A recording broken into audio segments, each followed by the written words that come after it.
Yan. Ayan mga kapilip, may gagawin tayo.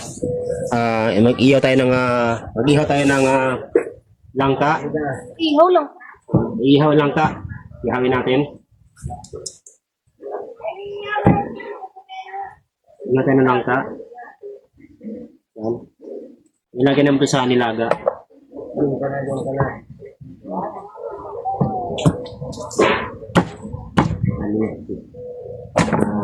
na. Ilagay na namin sa nilaga itong langka. Ganito yung pagtatad sa mga taga-Manila, ha?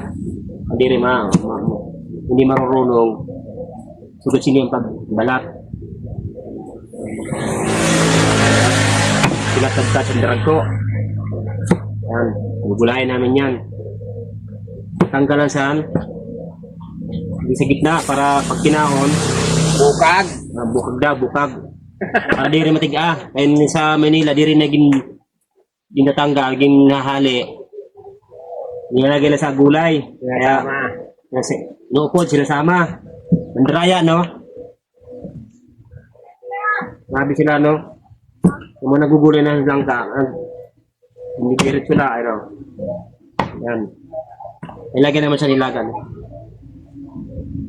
Yan, no?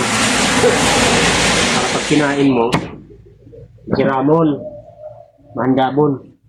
Ano ba mahandab yun, ano? Yan. May kasama ko dito nga taga Manila, ignorante. Adiyo. Ayan, hindi kayo. Bilang mo intindihan sinasabi mo. Di ba na ako Bisaya? Hindi mo marunong magtindi. Yan. Ini, nilagay namin ito sa nilagang baboy. Ayan, alam niyo na mga kapilipi. Sira mo nito. Manamis-namis.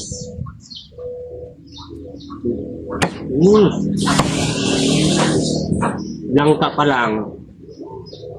Ulam na.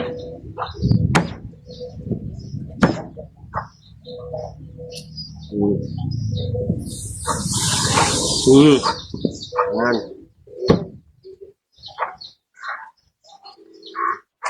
Ganito sa amin, sa Samar. Maggulay, sinikatag ko. Oh.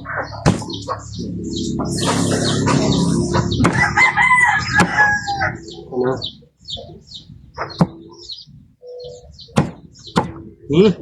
Hindi na.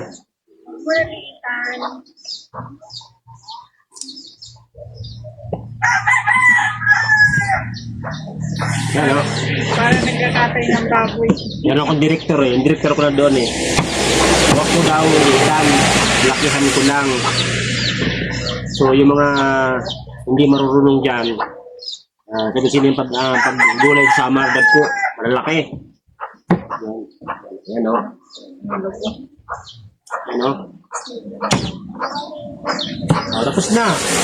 Yan na. Tapos mga kapilipi. Gugulay na namin eh. Tapos na. Okay. Bye-bye.